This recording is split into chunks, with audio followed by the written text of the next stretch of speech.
Hello नमस्कार दोस्तों, स्वागत है आपका इस YouTube चैनल पर। मैं पूजा स्वागत करती हूँ आपका। तो देखिए, हम आज संज्ञा के बारे में पढ़ेंगे, संज्ञा के बारे में जानेंगे, संज्ञा क्या है और इसको कैसे पहचानते हैं, इसके बारे में जानते हैं। तो चलिए आज देखते हैं संज्ञा के बारे में। देखिए, जैसे कि मैंने पहले से ही लिख रखा है संज्ञा। तो पहले हम इसकी परिभाषा देखेंगे और फिर इसे कैसे पहचानते हैं और इसके प्रकार के कितने हैं, कैसे जानेंगे इसको, इसके बारे में चर्चा करते हैं।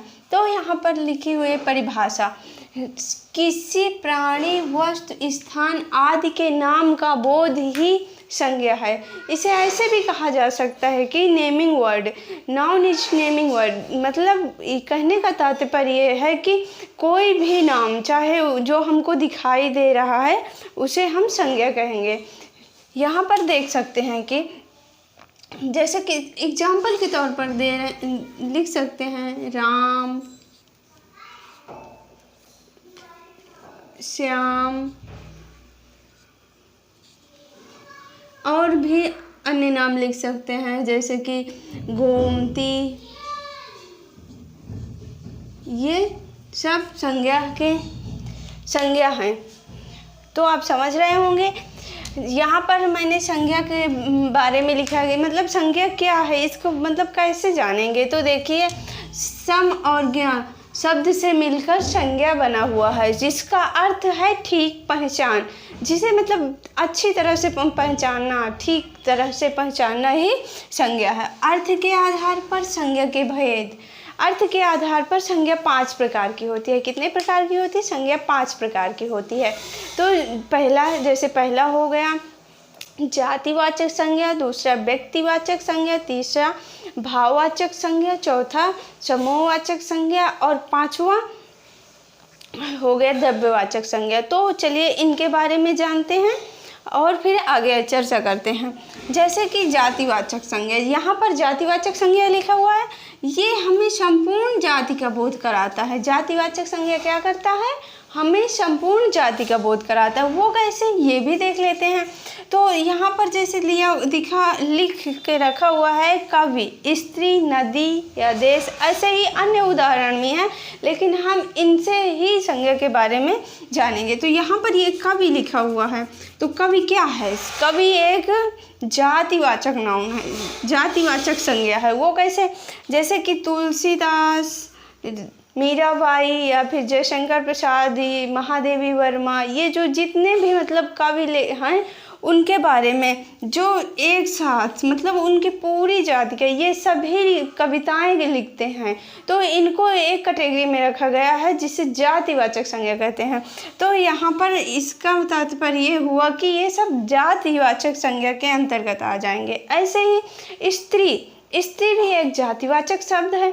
वो कैसे? यहाँ पर जितनी भी स्त्रियाँ हैं, वो सभी स्त्री के मतलब जातिवाचक के अंतर्गत आएंगी। जैसे कि सीता, गीता और भी ऐसे बहुत सारे नाम, इनको सबको एक साथ हम यदि कहें पुकारेंगे तो उसे हम जातिवाचक संज्ञा के अंतर्गत रखेंगे। ऐसे ही नदी, जैसे नदी शब्द है, नदी शब्द एक जातिवाचक संज्ञा है। इससे हमें पूरी जितने भी संपूर्ण नदियां हैं उनके बारे में पता चलता है। लेकिन वहीं पर यदि हम इनके विशेष नाम से इनको पुकारेंगे तो वहाँ पर ये व्यक्तिवाचक संज्ञा के अंतर्गत आ जाएंगे। जैसे कि गंगा, यहाँ पर जो गंगा शब्द है ना, तो ये हमें एक विशेष नदी के बारे में बता रहा है। लेकिन हम जहाँ कहीं यदि नदी शब्द का प्रयोग करते हैं तो वो हमें जातिवाचक संज्ञा के बारे में बता रहा है, क्योंकि वो संपूर्ण जितनी भी नदियां हैं उनके सब के बारे में बता रहा है।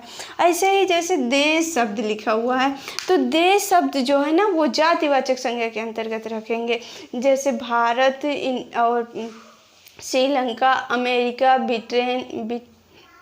अमेरिका और ऐसे ही दूसरे देश के नाम।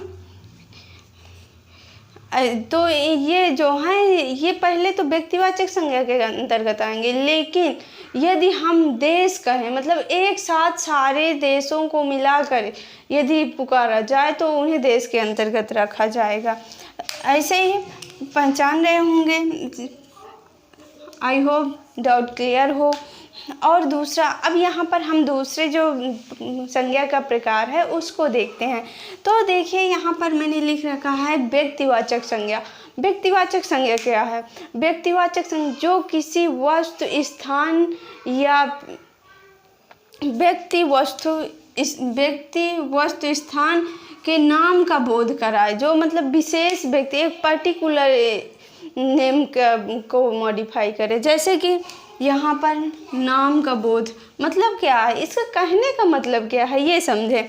यहाँ पर जैसे व्यक्तिवाचक है तो विशेष व्यक्ति, जैसे राम हो गया, वो किसी एक मतलब एक पर्सनालिटी के बारे में पूरा बता रहा है, क्योंकि विशेष व्यक्ति का मतलब ये हुआ कि किसी एक व्यक्ति के बारे में बताया जाए। और यहाँ पर और दूसरा जैसे देख रहे हैं सीता, सीता भी एक विशेष मतलब विशेष व्यक्ति के नाम का नाम है, जिसे हम व्यक्तिवाचक संज्ञा के अंतर्गत रखेंगे। यहाँ लखनऊ, लखनऊ तो कहने को एक शहर है, लेकिन वो एक विशेष स्थान के बारे में बता रहा है। क्या कर रहा है? विशेष स्थान के बारे में बता रहा है, तो इसलिए हम इसे व्यक्तिवाचक संज्ञा के अंतर्गत रखेंगे। ऐसे ही गोमती, गोमती एक नदी का नाम है, जिससे हमें ये पता चल रहा है कि ये एक विशेष पर्टिकुलर रिवर के बारे में बता रहा है।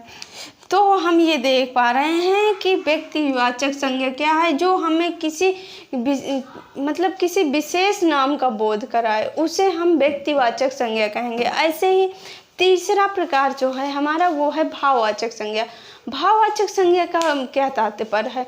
वो किसी वस्तु के गुण और अवस्था, दशा या भाव के बारे में जो बताए उसे हम भाववाचक संज्ञा कहते हैं। वो कैसे, ये देखते हैं।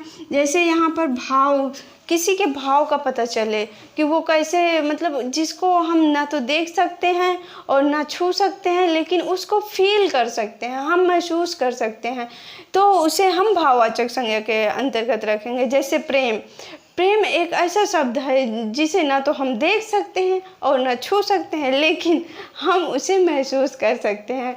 और ऐसे ही दूसरा शब्द दिया हुआ है बचपन, ये हमें एक अवस्था के बारे में बताता है। जैसे कि बच्चा जब पैदा होता है तो धीरे धीरे बढ़ता है, तो उसको मतलब उसकी कैटेगराइज की गई हैं कि कैसे वो किस किस अवस्था में जा रहा है, तो उन्हीं अवस्थाओं में से एक है बचपन अवस्था।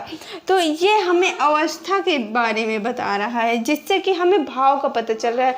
इसे हम देख और छू नहीं पा रहे हैं, लेकिन हमको ये महसूस होता है। पहले छोटा रहता है, फिर उससे बड़ा होता है और बड़ा होता है, तो ऐसे ही हम कह सकते हैं कि ये एक भाववाचक संज्ञा है। ऐसे ही बुढ़ापा, बुढ़ापा भी भाववाचक संज्ञा है। इसे भी हम ऐसे ही देख नहीं सकते हैं, छू नहीं सकते हैं, लेकिन हम इसे महसूस कर सकते हैं। और यहाँ पर जैसे और दूसरा वर्ड दिया हुआ है खुशी। खुशी हमारे मतलब जो हमारे भाव होते हैं उनको दर्शाता है, उन्हें बताता है। जैसे कोई ऐसा काम हुआ, जैसे कि किसी की जॉब लग गई और वो उतनी समझ, जो उसके अंदर की जो फीलिंग होती है ना, उसे भाववाचक संज्ञा के अंतर्गत रखेंगे। और यहाँ पर ईर्ष्या शब्द दिया हुआ है, तो ईर्ष्या शब्द ये भी भाववाचक संज्ञा के अंतर्गत आएगा। वो कैसे? जैसे कि किसी वस्तु से हम चिढ़ गए, मतलब अचानक से हमको उससे ईर्ष्या हो गई, तो हमें वो हम भाववाचक के अंतर्गत रखेंगे, क्योंकि हम उसको देख तो नहीं सकते हैं, सिर्फ महसूस कर सकते हैं ना कि हम उससे जल रहे हैं, ऐसे। और यहाँ पर हम देखें, अब जो हमारा दूसरा और है, दूसरा प्रकार है, वो आएगा समूहवाचक। मतलब जो किसी जाति के एक ही जाति की वस्तु हो और वो एक समूह के अंतर्गत हो। कैसे? जैसे कि यहाँ एक ही जाति की वस्तुओं के समूह का बोध हो।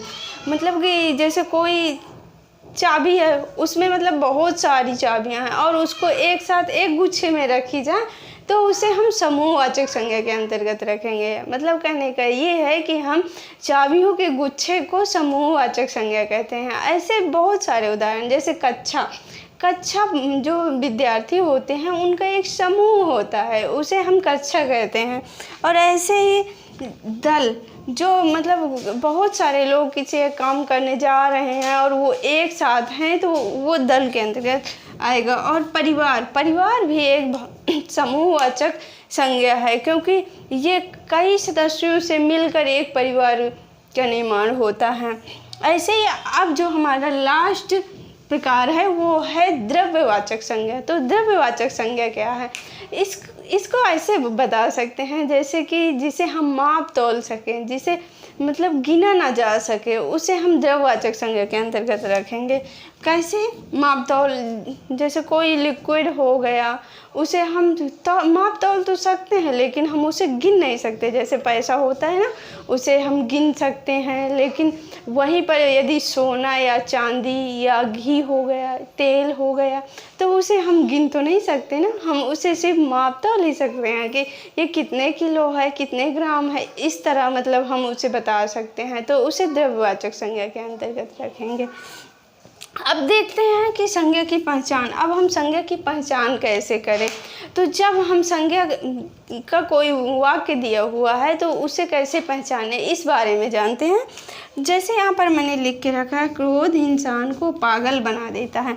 तो यहाँ पर क्या और कौन से क्वेश्चन करने पर जब आंसर प्राप्त हो जाए तो वो संज्ञा होगी। जैसे यहाँ क्रोध इंसान को पागल बना देता है, तो हम कहेंगे इंसान को क्या पागल बना देता है। यहाँ हम क्या से क्वेश्चन कर रहे हैं तो हमारा आंसर आ रहा है क्रोध, मतलब ये संज्ञा होगा। ओके, यहाँ पर ये संज्ञा होगा क्योंकि हमें ये पता चल रहा है हम क्या से क्वेश्चन किए, हमको आंसर भी मिला, तो यहाँ पर हमें क्रोध, हाँ, ये संज्ञा होगी। और ऐसे ही क्रोध किसको से क्वेश्चन करने पर भी हमें आंसर प्राप्त होता है, किसको या किसमें। तो यहाँ पर जैसे क्रोध किसको पागल बना देता है, तो यहाँ पर ये प्राप्त होता है कि हमें इंसान को, किसको, इंसान को पागल। यहाँ पर हमने क्वेश्चन किया तो हमें ये पता चला कि इंसान को पागल बना देता है, अर्थात ये भी संज्ञा है। ये दोनों संज्ञा के अंतर्गत आएंगे। समझ में आ रहा होगा। अब आगे देखते हैं, लखनऊ गोमती के किनारे बसा है। तो यहाँ पर ये देख रहे हैं लखनऊ किसके किनारे बसा है, किसके किनारे बसा है, तो यहाँ पर पता चल रहा है गोमती के किनारे। वैसे भी तो गोमती एक नदी है और नदी को हमने व्यक्तिवाचक संज्ञा के अंतर्गत रखा है, इसलिए भी ये संज्ञा होगी। ओके, और देखते हैं गोमती